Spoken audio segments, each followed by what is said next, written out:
C'est difficile de ne pas s'en souvenir, mais des cauchemars, je n'en ai pas. Je n'ai pas laissé les choses négatives m'influencer.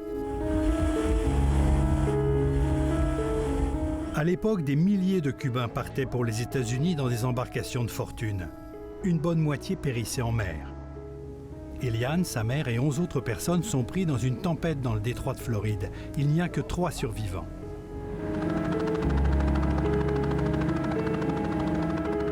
Le 25 novembre 1999, le petit Eliane, qui n'a pas encore 6 ans, est retrouvé seul à la dérive sur une chambre à air par des pêcheurs de Floride.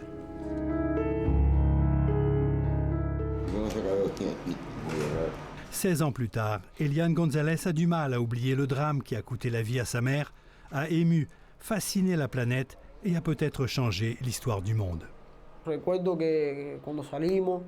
Je me souviens quand l'embarcation a chaviré et quand je me suis retrouvé dans la mer.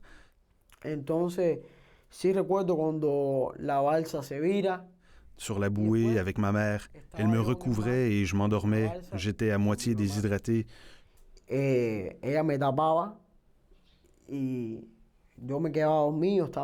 m'éveillais de temps en temps et à un moment donné, j'ai ouvert les yeux et je me suis retrouvé seul.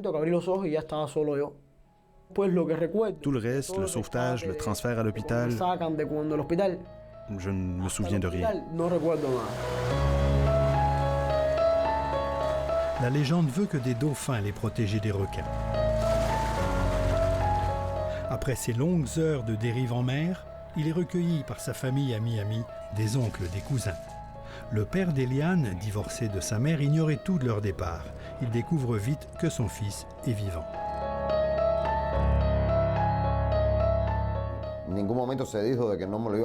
Au début, il a toujours été question de me rendre mon fils. Tout était normal.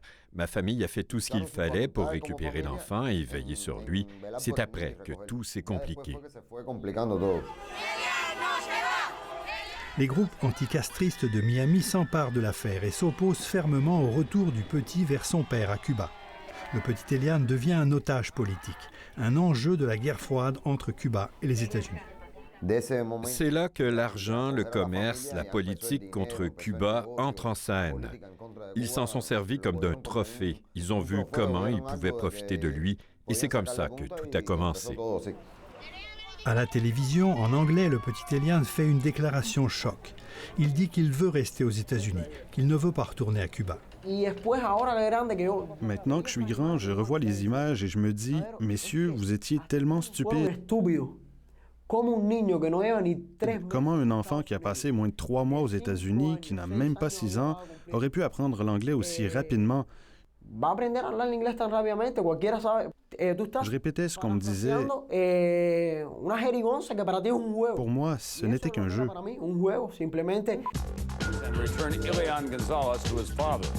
L'affaire Eliane tient en haleine la presse du monde entier.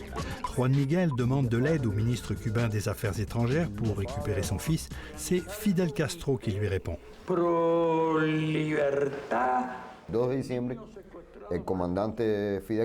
Le 2 décembre, le commandant Fidel Castro me fait chercher vers 11 heures du soir ou minuit. J'arrive à son bureau où nous avons parlé jusqu'au matin.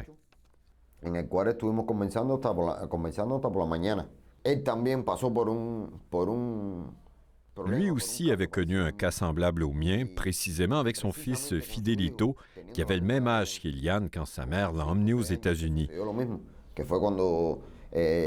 Il a dû faire la même chose que moi pour le faire revenir à Cuba. Fidel Castro en fait une cause personnelle. Derrière lui, il a tous les Cubains. L'opinion publique américaine aussi penche nettement pour le retour d'Eliane vers son père.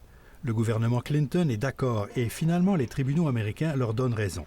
What is at issue is a father who wants his son home. Eliane est enlevée de force à sa famille de Miami. Ces images ont bouleversé le monde entier. Eliane aussi, bien sûr. D'abord, ça a été un choc de voir arriver ces personnes. Quand ils m'ont sorti du placard, nous sommes tombés et quand je suis arrivé à Cuba, j'avais encore des marques de la chute. mais c'étaient des professionnels avec leur stratégie militaire.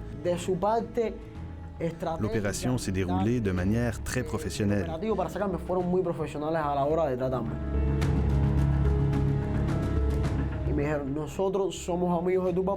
Ils ont commencé à parler espagnol et ils m'ont dit « Nous sommes des amis de ton papa et nous allons le retrouver ».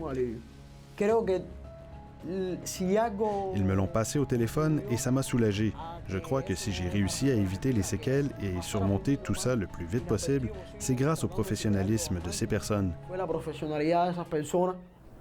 Son père, Juan Miguel, l'attendait à Miami, où on lui avait offert de l'argent s'il ne retournait pas à Cuba. Fidel Castro lui-même lui avait donné l'option de rester aux États-Unis avec toute sa famille s'il le désirait. Il était prêt à me laisser partir, il me l'a répété plusieurs fois, et il a tout fait pour que je puisse m'en aller si je le voulais, sans aucun problème.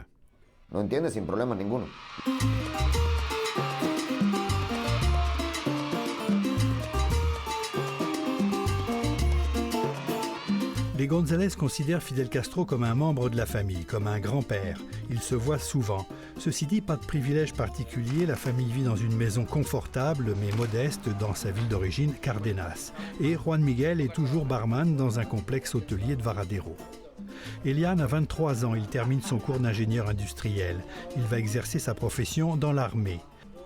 15 ans plus tard, Elian et son père voudraient profiter de l'ouverture entre les deux pays car, malgré tout, ils ont gardé de bons amis américains en Floride qu'ils aimeraient revoir. Ce sont des gens que je voudrais remercier parce que nous sommes devenus des amis. Ce sont des gens qui nous ont tendu la main et qui nous ont donné la possibilité de les connaître à fond. Parce que ce qu'ils ont vu en nous, c'est une famille qui voulait tout simplement que le père et le fils soient réunis.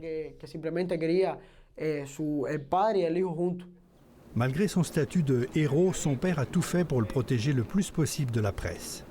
Aujourd'hui, adulte, il accepte, avec réticence, de parler, de rappeler des moments douloureux, en s'efforçant de les maîtriser. C'est